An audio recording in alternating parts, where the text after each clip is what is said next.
திருச்சிற்றம்பலம். எல்லாம் உனது பதம், எல்லாம் உனது செயல், எல்லாம் உனதருளே என்றிருந்தால் பொல்லாத மாதுயரம் நீங்கும் மருவும் உனதடிக்கே ஆதரவாய் சொக்கநாதா. சித்திதருநாதன் தென்கமலை வாழ்நாதன், பத்திதருநாதன் பரநாதன், முத்திபெருநாதன் ஞானப்பிரகாசன், உண்மை தருநாதன் நம் குருநாதன். எல்லாம் வல்ல அங்கர்கண்ணி சமேத சொக்கநாத பெருமான் திருவடிகளையும் அபித குஜாம்பிகா சமேத அண்ணாமலையார் திருவடிகளையும் மனம் மெய் மொழிகளால் வணங்குகின்றேன். எம்பிராட்டி காரைக்கால் அம்மையார் திருவடிகள் போற்றி போற்றி. எமையாளும் தர்மபுரம் 27வது குருமகா சன்னிதானத்தின் பொன்னார் திருவடிகளை வணங்கி மகிழ்கின்றேன். அடியேனை இந்த நெறியில் ஆற்றுப்படுத்தி ஊக்கமளித்து வரும் அடியனின் கணவர் சிவகுமார் அவர்களுக்கும் ஆசிரியர் சிவதீபன் ஐயாவுக்கும் அடியனின் வணக்கத்தை தெரிவித்துக் கொள்கின்றேன். அடியனுக்கு இந்த வாய்ப்பளித்த தண்டபாணி ஐயா அவர்களுக்கும் அரணருள் அன்பர்களுக்கும் அடியனின் வணக்கத்தை தெரிவித்துக் கொள்கின்றேன். அடியன் பேசப்போகிற தலைப்பு தாயினும் நல்ல தலைவர் என்கின்ற தலைப்பில் பேசப்போகிறோம். இன்றைய நாள் திருஞான சம்பந்தர் திருநாள். இத்தாயினும் நல்ல தலைவர் என்கின்ற அந்த ஒரு பெயர் இருக்கு இல்லையா, இது திருகோணமலை ஞானசம்பந்தருடைய 3ஆம் திருமுறையில் திருகோணமலை என்கின்ற ஒரு தலத்திலே 3ஆம் திருமுறையில் இந்த தாயினும் நல்ல தலைவர் என்று தொடங்கும் அந்த பாடல் இருக்கிறது. 5ஆம் பாடல். தாயினும் நல்ல தலைவர் என்றடியார் தம்மடி போற்றி செய்ப்பார்கள், வாயினும் மனத்தும் மருவி நின்றகலா மாண்பினர் காண்பல வேடர், நோயினும் பிணியும் தொழிலர் பால் நீக்கி நுழைதரு நூலினர் ஞாலம், கோயிலும் சுனையும் கடலுடன் சூழ்ந்த கோணமாமலே அமர்ந்தாரே. தாயினும் நல்ல தலைவர் என்று அடியார் தம்மடி போற்றி இசைப்பார்கள். அடியார்கள் எல்லாம் சிவபெருமானே தாயினும் நல்ல தலைவர், தாயினும் நல்ல தலைவர் என்று சொல்லி இசைப்பார்களா? எதினாலேயே சிவபெருமானே தாயினும் நல்ல தலைவர் என்று சொல்கிறோம்? இப்போது நம்முடைய தாயினுடைய சிறப்பு முதலே பார்க்க வேண்டும். தாய் என்பவள் 10 மாதம் குழந்தையை பெற்றெடுத்து வளர்த்தி எல்லா துன்பங்களிலும் அந்த தாய் தன்னுடைய வாழ்க்கையை இழந்து அந்த குழந்தைக்கு வேண்டிய வாழ்கிறார். எல்லா துன்பங்களிலும் நம்ம எவ்வளோ பெரிதானாலும் தாய் என்பவள் நமக்கு ஒரு உறவு. தாய் மாதிரி உறவு வேறு எங்கேயும் இல்லை.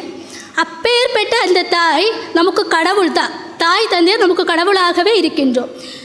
இது கொன்றை வேந்தன் என்கின்ற நூலில் ஔவையார் அன்னையும் பிதாவும் முன்னறி தெய்வம் என்றும் தந்தை சொல்மிக்க மந்திரமில்லே தாயில் சிறந்ததொரு கோயிலும் இல்லை என்று சொல்லுகிறோம். தந்தை சொல்மிக்க மந்திரமில்லை, தாயில் சிறந்ததொரு கோயிலும் இல்லை. நம்ம தாயினை தான் முதலாக வணங்க வேண்டும், அதுக்கப்புறம் தான் கோயில் போய் சாமியை வணங்கலாம் என்று சொல்கிறார்கள். எதனாலே இப்படி சொல்கின்றோம்? காதற்ற ஊசியும் வாராது கண் கடவழிக்கே என்றுள்ள தத்துவம் புரிந்த பட்டினத்தடிகள் தன்னுடைய செல்வத்தையும் சுற்றத்தையும் எல்லாம் துறந்தவர் தாய்ப்பாசத்தை மட்டும் துறக்க இயலவில்லை.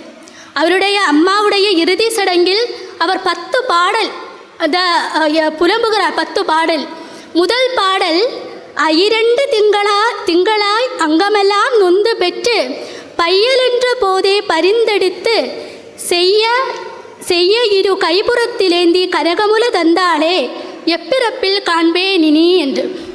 10 மாதம் உடம்பெல்லாம் வருந்தி பெற்றெடுத்து அந்த தாய் அந்த குழந்தையை பெற்றெடுத்து தன்னுடைய மார்பில் வைத்து தாய்பால் மகனே என்று சொல்லி தாய்பால் கொடுக்கும் அந்த அன்பு இருக்கு இல்லையா, அது எங்கேயாவது நமக்கு பார்க்க முடியுமா? நான் இன்னும் எந்த பிறவில் அந்த அன்பை பார்க்க முடியும் அம்மா என்று பட்டினத்தடிகள் சொல்கிறது. எல்லாம் துறந்தவர், சுற்றத்தையும் செல்வத்தையும் எல்லாமே துறந்த பட்டினத்தடிகள் இப்படி சொல்கிறோம்.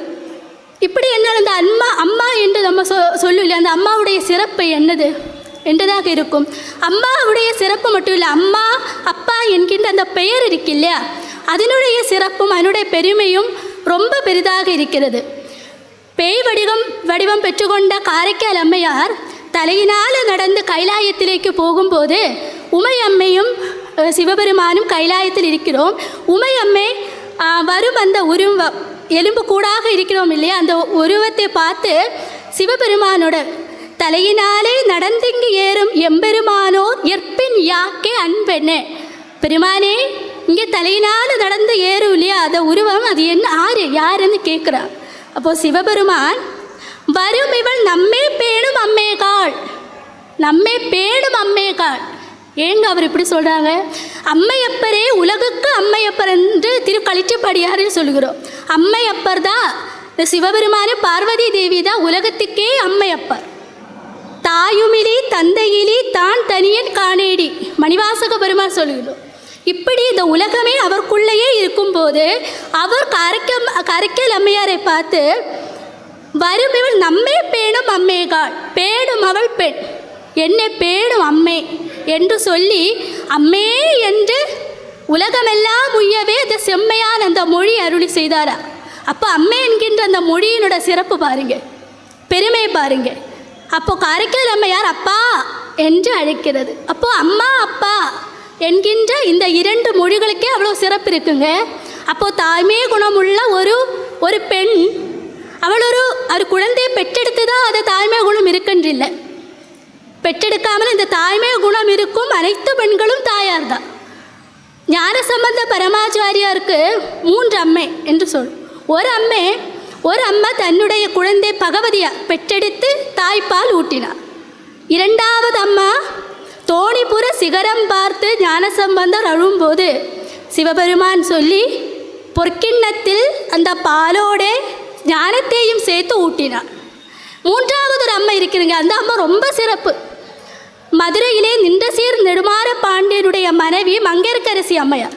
அவர் ஞானசம்பந்தர் இந்த பேர் கேட்டதுமே ஸ்தலபாரத்தின் முளைப்பால் வந்ததா. அப்போ அந்த அம்மாவுடைய பேர் மகிமை என்ன எப்படி இருக்கும்? இப்படி எல்லாருமே தாயினுடைய சிறப்பு இப்படி இருக்குது. இருந்துட்டு இருக்குங்க, தாயினும் மேலே தாயினும் நல்ல தலைவர் என்று சிவபெருமானை சொல்கின்றோம். தாய் இது திருஞான சம்பந்தர் மட்டும் இல்லைங்க, நாயர் கடையாய் கிடந்த அடியேற்கு தாய் சிறந்த தயாவான தத்துவனே என்று மணிவாசக பெருமானும் சொல்கிறோம். தாயில் சிறந்த தயாவான தத்துவனே. திருஞான சம்பந்தருடைய புராணத்தில் திருமறைக்காடு, அங்கே வேதங்களால் அடைக்கப்பட்ட கது, அது திறக்க அப்பர் சுவாமிகளும் அடக்கிய ஞானசம்பந்தர் பரமாச்சாரியும் 2 பதிகங்களை அருளி செய்யும். அற்புதம் நிகழ்த்திய அந்த தலம். கோயிலுக்குள்ளே போகும்போது கோயிலுள் புகுவார் உச்சி குவித்த செங்கைகளோடும் தாயினும் இனிய, இப்படிங்க தாயினும் இனிய தங்கள் தம்பிரானாரே கண்டார் பாயும் நீர் அருவி கண்கள் தூங்கிட படியின் மீது மேயின மெய்யராகி விகிர்ப்புற்று விரைவில் வீழ்ந்தார் என்று சொல்கிறது. கோயிலில் புகுவார் உச்சி குவித்த செங்கைகளோடு 2 பேருமே அப்பர் சுவாமிகளும் ஞானசம்பந்தரும் தலைக்கு மேலேயே கையை கூப்பி தாயினும் இனிய தங்கள் தம்பிரார் என்ன, தாயினும் இனியவராக இருக்கின எங்கள் தம்பிராரே கண்டார் பாயும் நீர் அருவி கண்களெல்லாம் அழுகையிலே வீடு கும்பிட்டு அங்கே தரிசனம் பண்ணுகிறார் என்று சொல்கின்றது. அதேபோல் தாயினும் சிறந்தவர், தாயினும் நல்லவர், தாயினும் இனியவர் என்று மட்டுமல்லாமல் அப்பையும் அம்மாவும் எல்லாமே நீதா சுவாமி, சுற்றத்தார் எல்லாருமே நீயா சுவாமி என்று அருளாளர்களும் சொல்லி இருக்கின்றோம். அப்பன் நீ, அம்மை நீ, ஐயனும் நீ, அன்புடைய மாமனும் மாமியும் நீ என்றும் அன்னே உன்னையெல்லாம் இனி யாரை நினைப்பேனே சுந்தரமூர்த்தி சுவாமிகளும் சொல்லி இருக்கணும். இதனால் அருளாளர் ஆச்சாரியர்கள் எல்லாருமே தாயினும் சிறந்ததாக சிவபெருமானே காட்டுகிறோம். இது நம்ம தெரிவதற்கு சைவ சித்தாந்தம் போனோங்க. சைவ சித்தாந்தத்தில் முக்கியமாக 3 பொருள்கள் சொல்கிறோம். பதி, பசு, பாசம். பதி என்றால் இறைவன், பசு என்றால் உயிர்கள், பாசம் என்றால் ஆணவம். இப்போ எல்லாருக்கும் ஒரு டவுட்டு, ஒரு இது இருக்கும். உயிர் பிறவி இப்போ எடுத்து மேலே உயிர்கள் இங்கே பிறவிக்கு வந்திருக்கோம். பிறவிக்கு வருவதற்கு முன்னாடி அந்த உயிர் எங்கே இருந்தது? உயிருக்கு 3 அவத்தை இருக்கிறது. ஒன்று கேவலம், சகலம், சுத்தம். உயிர் பிறவிக்கு வருவதற்கு முன்னதாக உயிர் கேவல அவத்தையில் இருக்கும். பிறவிக்கு வந்துட்டோன்னா சகல அவத்தை. நம்ம முக்தி பேர் அடையும் போது சுத்த நிலையிலேக்கு போகும், சுத்த அவத்தையிலேக்கு போகும். உயிர் இன்னொரு குணம் இருக்குங்க, இது யாராவது சார்ந்து தான் இருக்கும், தனியாக நிற்க முடியாது. ஒரு கொடியை எடுத்து இப்படி நிறுத்திட்டு அது நிற்குமா? இல்லை, ஒன்றையில் மரத்தினோடு சுற்றணும், இல்லையில் கீழே விடணும். அதே போல் இந்த உயிர் ஒன்றுகில் பதியினோடு நிற்கணும், இறைவனோடு சார்ந்து இருக்க வேண்டும், இல்லைன்னா பாசத்தோடு இருக்க வேண்டும். நம்ம எல்லாம் பாசத்தோடு தான் இருக்கும். பாசத்தில் இல்லாத ஒரு உயிர் முக்திக்கு போயிடும், பாசம் இல்லாத ஆயிட்டு முக்திக்கு போயிடும். இப்போ உயிர் கேவல அவத்தையில் பிறவிக்கு வருவதற்கு முன்னதாக அந்த கேவல அவத்தையில் அந்த உயிர் ஆணவத்திலே பாசத்திலே அந்த இருட்டில் முழுகி இருக்கிறது. கண்டு தெரியவில்லை, அறிவு விளங்கவில்லை, தான் ஒரு உயிரான் என்று கூட தெரியவில்லை. சிவபெருமான் பார்க்கிறானுங்க, கருணையே வடிவம். அவர் நம்ம மேலே கருணை பூண்டு பார்த்து, ஆஹா, அறிவித்தால் அறியக்கூடிய தன்மை இந்த உயிருக்கு இருக்கிறதே, சரி நம்ம கொஞ்சம் உதவி செய்யலாம் என்று சொல்லி அந்த கருணவே வடிவமான சிவபெருமான் நமக்கு அறிவு விளங்குவதற்காக உடம்பு, கருணங்கள், வாழ்வதற்கு சூழ்நிலை, உலகம், அதுக்கு ஒரு ஆசை வரணும் இல்லையா, அந்த ஆசையும் கொடுக்கிறார். தனு கரண புவன போகம் கொடுக்கிறார். அது எதுனாலன்னா சிவபெருமான் அறிவுடைய பொருள், இந்த உலகம் பார்த்தா சடை பொருள், அதுக்கு அறிவு இல்லை. அப்போ அறிவுடைய பொருளில் நின்று ஒரு சடை பொருள் வர முடியாது. அதனாலேயே மாய என்கின்ற ஒரு மலத்தை, நல்ல மலம் அது மாயா, அறிவினை தரக்கூடிய மலம், அந்த மலத்தை வைத்து கொண்டு ஒரு மூல காரணமாக வைத்து கொண்டு நிமித்த காரணனாக இருந்து துணை காரணமாக சக்தியையும் வைத்து கொண்டு சாமி நமக்கு இந்த உதவியெல்லாம் செய்கிறார். இப்போது உயிர்கள் இந்த உடம்பு பெற்றுக்கொண்டு வரணும். உயிர்கள் கீழே இது உலகத்துக்கு வருவதற்கே உயிர்கள் மேகத்தில் தங்கி மழையாக பூமியில் சாப்பாடு வழி அப்பாவுடைய உடம்பிலும் அப்புறம் அம்மாவோட உதரத்திலும் தங்கி வளரும் என்றது உயிர் வர ஒரு நிலப்பெண். இப்போ வயிற்றுக்குள்ளே இருக்கு உயிர் அம்மாவோட உதரத்துக்குள்ளே உயிர் வந்துச்சுங்க, யாருக்கு காப்பாற்றுறோம்?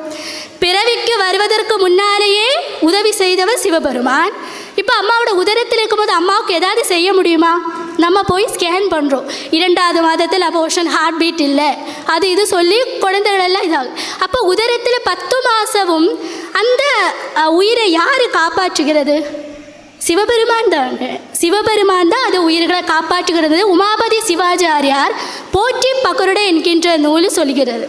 எப்பிறப்பும் முர்சையில் இருவினையால் நிச்சயித்து பொற்புடைய தந்தை தாய் போகத்துள் கர்ப்பமாய் புல்லில் பனிபோல் புகுந்தவலைக்கு உட்படும் கால் எல்லேபடா உதரத்து ஈண்டிய தீம் பல் வகையால் அங்கே கிடந்த அனாதை உயிர்த்தம் பசியால் என்று தொடங்கும் ஒரு பாடல்கள். நம்மளோட உதரத்திலே அந்த குழந்தையை காப்பாற்றுவது யாரு? சிவபெருமான் தான் காப்பாற்றுவது. அந்த கருணையை நினைத்து உமாபதி சிவாச்சாரியர் போற்றி போற்றி பகடுகிறார். போற்றி பகருடை என்கின்ற நூல். இது கொஞ்சம் விரிவாக நமக்கு புரியணும்னா மணிவாசக பெருமான் போற்றி திரு அகவல் அதில் சொல்லுகிறார்கள். யானே முதலா எறும்பு ஈராக ஊனமில் யோனியில் உள்வினை பிழைத்தும் மானுட பிறவினுள் மாதா உதரத்து ஈனமில் கிருமி செறிவினில் பிழைத்தும் ஒருமதி தாண்டியில் இருமையில் பிழைத்தும் இருமதி விளவில் ஒருமையில் பிழைத்தும் மும்மதி தன்னுள் அம்மதம் பிழைத்தும் ஈரிரு திங்களில் பேரிருள் பிழைத்தும் 5 திங்களில் முஞ்சுதல் பிழைத்து, இப்படி 10 மாதங்களும் அந்த குழந்தை எப்படி பிழைத்து காப்பாது எப்படி வருகிறது என்று சொல்கிறாங்க. இப்போது பிறவிக்கு வருவதற்கு முன்னாடி அம்மாவோட உதரத்திலும் சாமி காப்பாற்று. முதல் பட்டணத்தடிகள் முதல் அம்மாவோட இறுதி சங்கில் முதல் பாடல்லே அம்மாவை சொல்லிட்டோம் இல்லையா? 2வது பாடல் சொல்லுகிறவங்க, முந்தி தவங்கிடந்து 300 நாளளவும் அந்தி பகலா சிவனை ஆதரித்து தொந்தி சரிய சுமந்து பெற்ற தாயார் தமக்கோ எரிய தழல் மூட்டுவே. முந்தி தவம் கிடந்து 300 நாள் அளவும் அந்தி பகலா சிவனை ஆதரித்து, அதுதான் முக்கியம். ராவும் பகலும் சிவனை ஆதரி. ஒரு குழந்தையை ஒரு தாய் பெத்தெடுக்கணும் என்றால் இறைவனுடைய கருணை தான் வேண்டும். சிவனை ஆதரித்து தான் பெற்றெடுக்க முடியும் என்றது பட்டினத்தடுகை 2வது பாடலில் காட்டுகிறாங்க. இப்படி அந்த பெற்றெடுத்த குழந்தை அழுவும் போது திடீர்னு தாய்ப்பால் சிந்தே உருகா முலையுருகும் தீஞ்சுவைப்பால் உமாபதி சிவாரை போற்றி பகடை சொல்கிறார். அந்த சிந்தை அந்த குழந்தை பசிக்கும் போதே பால் வருதுங்க. யாருடைய கருணை? சிவபெருமானுடைய கருணை. இதெல்லாம் பெற்றுக்கொண்டு இந்த பிறவியை எடுத்து வந்துட்டோம். நம்ம என்ன செய்யணும்? அனாதி கேவல நிலையிலே ஆணவத்தோடு இந்த உயிர் இங்கே என்ன செய்ய வேண்டும்? அருணந்தி சிவாச்சாரியார் இதில் பாருங்க, சிவஞான சித்தியாரில் மானுட பிறவிதானும் வகுத்தது மனவாக்காயம் ஆனிடத்தைந்து மாடும் அரண்பணிக்காகும் அன்றோ வானிடத்தவரும் மண்மேல் வந்து அரந்தனை அர்ச்சிப்பர் ஊரெடுத்து உடலும் உமர் ஒன்றுமே உணராரந்தோன். மானுட பிறவி என்பது மனத்தினாலேயும் வாக்காலேயும் இந்த உடம்பினாலேயும் சிவபெருமானே பஞ்சகவியங்களால் அபிஷேகம் எப்போவுமே நடக்கும். அந்த சிவபெருமானுடைய தொண்டுக்காக தாங்க. என்னால் தாங்க அந்த ஆணவத்தை நம்ம அழிக்க முடியும். இருளே அதை அழிக்க முடியாது. பதி பசுபாசம் மூன்றுமே அனாதி. அந்த இருளை மங்கி செய்வதற்கு சிவபெருமான ஒளியினால தான் முடியும். இப்போ சிவன் நெஞ்சு மாடும் 5 மாடும் அரண்பணிக்க வாரிடத்து இதெல்லாம் தெரிந்த வாரிடத்த தேவன்மார்கள் எல்லாம் இங்கே வந்து சிவபெருமானை பூசிக்கின்றோம். ஊரெடுத்து உடலும் இந்த உடம்பெடுத்து உடலும் நம்மளெல்லாம் இருந்தா நம்ம ஒன்றுமே உணராரென்றோ என்று அருணந்தி சிவாச்சாரியர் வருந்தி சொல்லுகிறார்கள். நம்மளோட நிலையாமையே நமக்கு புரியதில்லை. இங்கே வந்து இந்த உலக விஷயத்திலே நம்மளோட நாட்டத்தை செலுத்தி எல்லா நாள்களும் வீணாக்கி விட்டு கொண்டு அவதானம் நம்மளை இறந்து போகும். இந்த உடம்பை விட்டு இந்த உயிர் போகும் இல்லைங்க. அப்போ என்ன பண்ணும்? நம்மளோட அம்மா தாய் தந்தை சுற்றம் எல்லா பேரும் இருக்கும். யாருமே நம்ம கூட வர முடியாது. திருமூலர் சொல்கிறார், ஊரெல்லாம் கூடி ஒலிக்க எழுதிட்டு பேரிட மாற்றி பிணமென்று பேரிட்டு சூரையம் காட்டிடே கொண்டு போய் சுட்டிட்டு நீரில் மூழ்கி நினைப்பதொழிவார்களே. தலைய நாள் வரைக்கும் நம்ம என்ன சொன்னாலும் தப்பு சொல்லுவாங்க. நம்ம இறந்து போகும்போது தான் நல்லவனாக இருந்தாங்க, ரொம்ப நல்லவன்னு சொல்லும். ரொம்ப அழுவாங்க. சுற்றத்தார் எல்லாம் சேர்ந்து அழுது புலம்பும். உடனே இறந்துட்டேன்னா நம்மளோட பேரே அங்கே சொல்ல மாட்டாங்க. ராஜலக்ஷ்மி எப்போ எடுக்க போகிறீங்க, யாரும் கேட்க போகிறது. பிணம் என்று சொல்லும். அந்த பிணம் என்று பேரிட்டு சூரையை காட்டிடே சுடுகாட்டில் கொண்டு போய் சுட்டிட்டு நீரில் அவரை குளித்து நம்மளோட நினைப்பெல்லாம் ஒழிந்து போயிடும். அவ்வளோதான். இதுதான் நிலையாமை என்பது. இதெல்லாம் நம்ம இதே கருத்தினே சுந்தரமூர்த்தி சுவாமிகள் ஆரூர் தலத்தில் சொல்கிறாங்க. மனமென மகிழ்வர் முன்னே மக்கள் தாய் தந்தே சுற்றம் பிணமென சுடுவர் பேர்த்தே பிறவியே வேண்டேன் நாயேன். அவ்வளோ பெரிய அருளாள ஆச்சாரியர்கள் எனக்கு இந்த பிறவியே வேண்டேன். மனமென மகிழ்வர். திருமணம்லாம் செஞ்சு வச்சு எல்லாரும் மகிழ்ச்சியோடு இருக்கும். தந்தை மக்கள் தாய் தந்தை சுற்றம் எல்லா பேருமே. பிணம் நம்ம இறந்துட்டோன்னா அவ்வளோதாங்க. கொண்டு போய் சுட்டிட்டு எல்லாரும் அவரோட பாட்டுக்கு போயிடுவாங்க. இப்போது அம்மா ரொம்ப பாசம், அம்மா நம்ம கூட வர முடியுமா? அது தனி உயிர். அந்த உயிருக்கு என்ன வினையோ அதுக்கேற்ற மாதிரி அந்த உயிர் போயிடும். யாரு கூடயும் வர முடியாது. அதனால தான் நம்முடைய திருநாவுக்கரச பெருமான் அங்கமாலை என்கின்ற பதிகத்தில் ஓரோ அங்கத்தினாலேயும் நம்ம சிவபெருமான் என்னெல்லாம் செய்ய வேண்டும். காலினாலே கோவில் வலம் வர வேண்டும், தலையினாலே நம்ம தலை வணங்கி கும்பிட வேண்டும். இதெல்லாம் ஓரோரோ படியாக சொல்லி வந்துட்டு இதெல்லாம் செஞ்சுட்டோன்னா உச்சாராருளரோ உயிர் கொண்டு போம்பொழுது குற்றாலத்துறை கூத்தனல்லார் நமக்கு உச்சாராருளரோ. நம்மளோட உயிர் கொண்டு போகும்போது குற்றாலத்துறை கூத்தனல் வேற யாருமே வர முடியாது. அவர் நமக்காக சுடுகாட்டில் வெயிட் பண்ணி நிற்கும். அவர் மட்டும்தானே சுடுகாட்டில் இருக்கிற ஒரே கடவுள். எதுக்குன்னா நம்ம எல்லாரும் லாஸ்ட்டு போய் சேர வேண்டிய இடம் அங்கே தான். அதனால அவர் அங்கேயே நமக்காக வெயிட் பண்ணி அங்கேயே இருக்கும். அவர் மட்டும்தான் நம்ம கூட வர முடியும், வேற யாருமே நம்ம கூட வர முடியாது என்று. அதனால தாங்க இவர் தாயினும் நல்ல தலைவர் என்று அழைக்கிற தப்பில்லை இல்லையா? இவர் தான் தாயினும் நல்ல தலைவர். இன்னொரு உதாரணம் சொல்கிறோன்னா நம்மளோட தாயுமானவர் சுவாமி வரலாறு தெரியும். அங்கே மலைக்கோட்டை, திருச்சிராப்பள்ளி மலைக்கோட்டை என்கின்ற அந்த பகுதியில் தனகுப்தன் ரத்னாவதி 2 தம்பதிகள் இருந்தார். அவர் ரொம்ப சிவபக்தர். அந்த அம்மாவுக்கு பிரசவ அந்த டைம் நேரம் வந்துச்சு. அதனால அவரோட அம்மாவே வர சொல்லி அழைச்சிருக்காங்க. அம்மா தாங்க அந்த நேரத்து பெண்ணுங்களுக்கு உதவி ஏற்றோ தேவைப்படுற ஒரு வேலை சொன்ன அந்த பிரசவ வேலை தான். அம்மா வரணும். அப்போ தான் காவேரி தண்ணி பெருக்கெடுத்து ஓடிட்டு இருக்கு. அம்மாவால் அந்த கடந்து வர முடியவில்லை. ரொம்ப அந்த அம்மாவுக்கு வலி வந்துச்சு. யாருமே உதவிக்கு இல்லை. இதே டைமில் இது பாருங்க, நம்முடைய காரைக்கால் அம்மையார், காரைக்கால் அம்மையோட கணவர் 2 மாம்பழத்தை காரைக்கால் அம்மையாருக்கு அங்கே கொடுக்க சொல்லி ஒரு நண்பர்கிட்ட கொடுக்கிறோம். அம்மையார் அந்த மாம்பழத்தை எடுத்து வைக்கிறோம். அப்போ தான் ஒரு அடியார் பசியால் வர்றாரு. வரும்போது சாப்பாடு வேறு கரை ஒன்றும் இல்லாததுனால இந்த மாம்பழத்தை வைத்து பசி தீர்த்து அவர் ஆசீர்வாதம் பண்ணி போயிடும். மத்தியானம் கணவர் வரார். அப்போ கறிகளெல்லாம் செஞ்சு வச்சுட்டு இந்த ஊர் இருந்த ஒரு மாம்பழத்தையும் கொடுக்கிறார். கொடுக்கும்போது அவன் சாப்பிட்டுட்டு நல்ல ருசியாக இருக்கே, இன்னொரு மாம்பழம் இருக்கு இல்லையா, அது எங்கே? அம்மா என்ன பண்ணது, எடுக்கிறதுக்காக போகிறார். உடனே சொல்லலை, எடுக்கிறதுக்காக திரும்பும் போது அந்த இடம் யோசிக்கிங்க, அந்த இடத்துல உதவி செய்யறதுக்கு ஆறுங்க இருக்குது.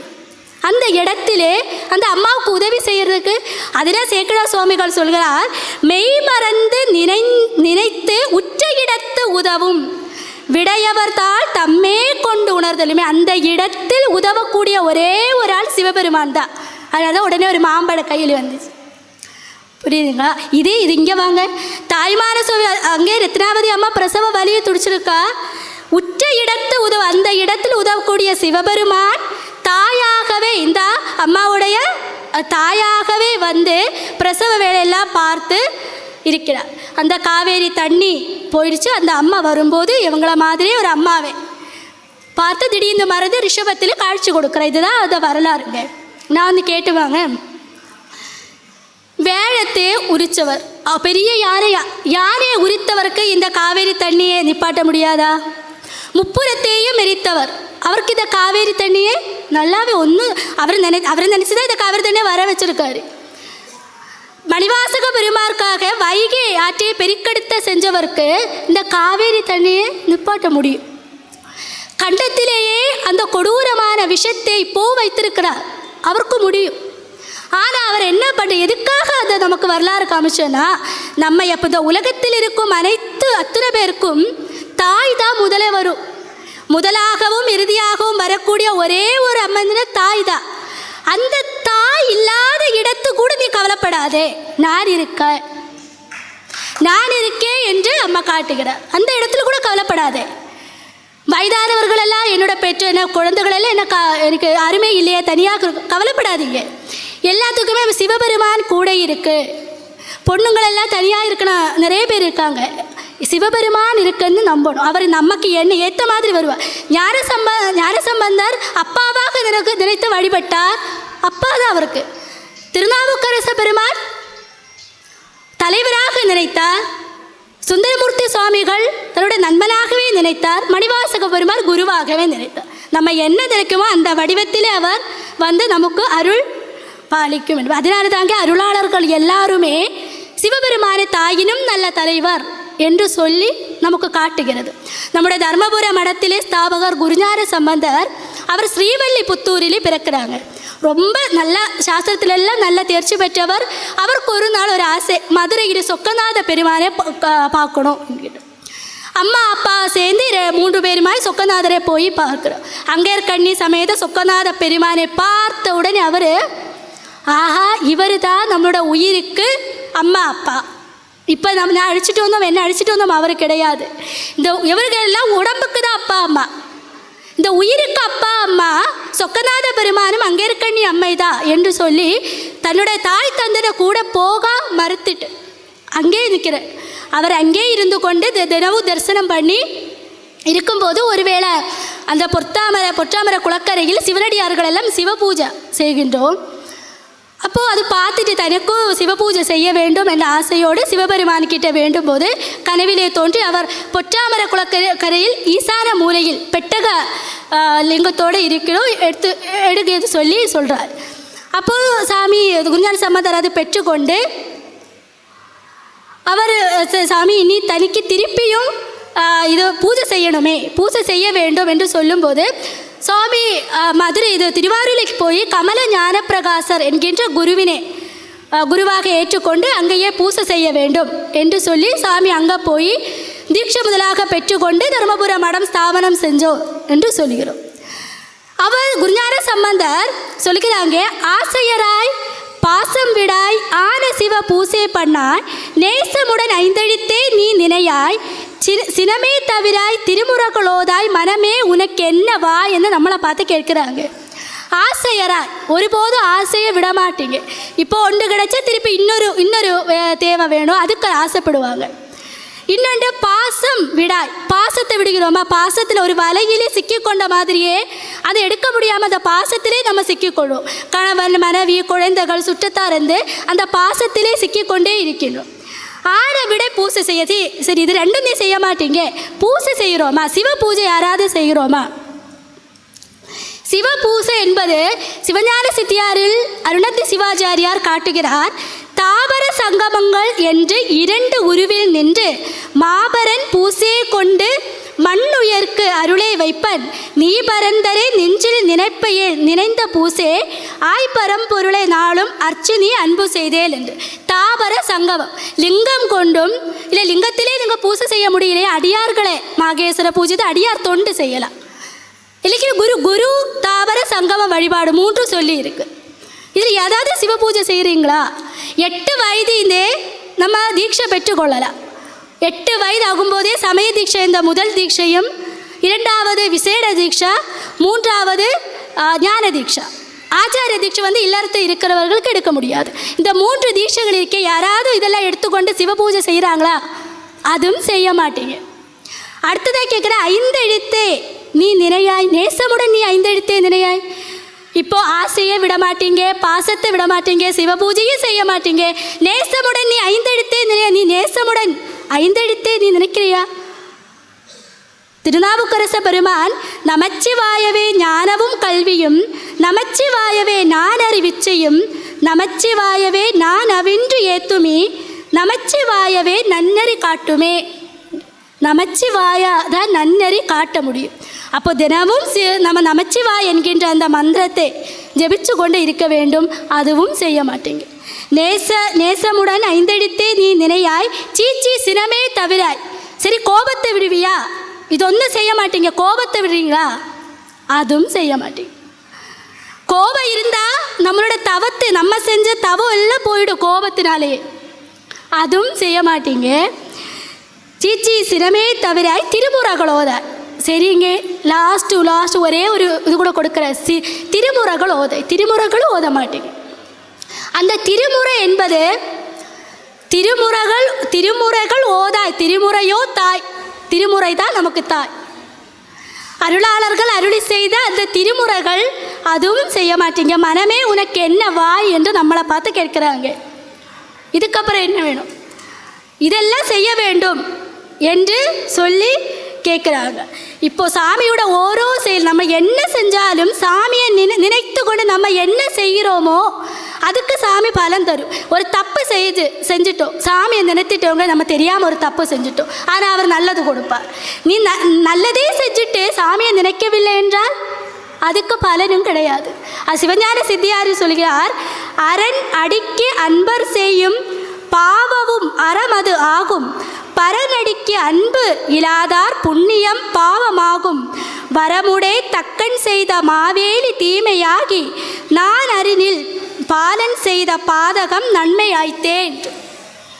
அறநடிக்கு அன்பர் செய்யும் பாவம், நம்ம ஒரு பாவம் செஞ்சுட்டோன்னா நம்ம சிவபெருமானே நினைத்து கூட தெரியாமல் ஒரு பாவம் அது நன்மையாகும். அறநடிக்கு அன்பு இல்லாதார், நம்ம அறநடிக்கு சிவனடிக்கு அன்பு இல்லாதார் செய்யும் புண்ணியமே அது பாவமாய் தீருமா. வரமுடை தக்கன், அதனால தான் ஒரு உதாரணம் காட்டுகிறார். தக்கன் தன் வேள்வியை செஞ்சோம், ஆனால் சிவபெருமானை கூப்பிடாமலே அந்த வேள்வியை செஞ்சுட்டோம்.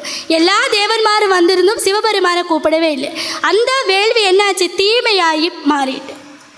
ஆனால் நரரினில் பாரன் செய்த பாதகம் நன்மையாயிட்டேன். ஒரு பாரன் தன்னோட அப்பாவோட காலுகளை வெட்டி விட்டாருங்க, அதுக்கு புண்ணியம் செஞ்சு. ஏது ஆறு?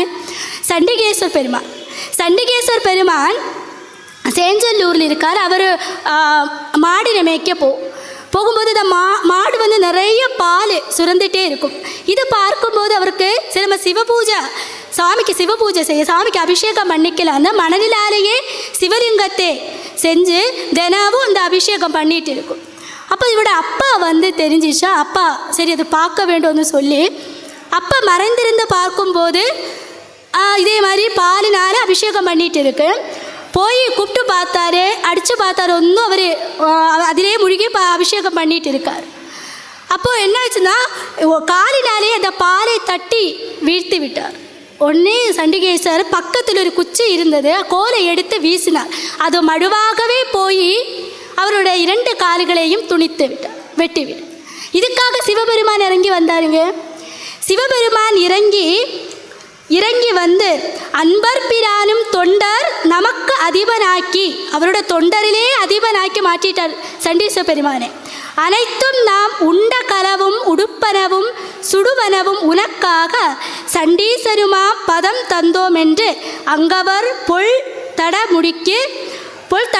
தடமுடிக்கு துண்ட மதிசேர் சடை கொன்றே மாலை வாங்கி சூட்டினார். அவரோட கொன்றே மாலை எடுத்து சூட்டினார் என்று சொல்கிறார்.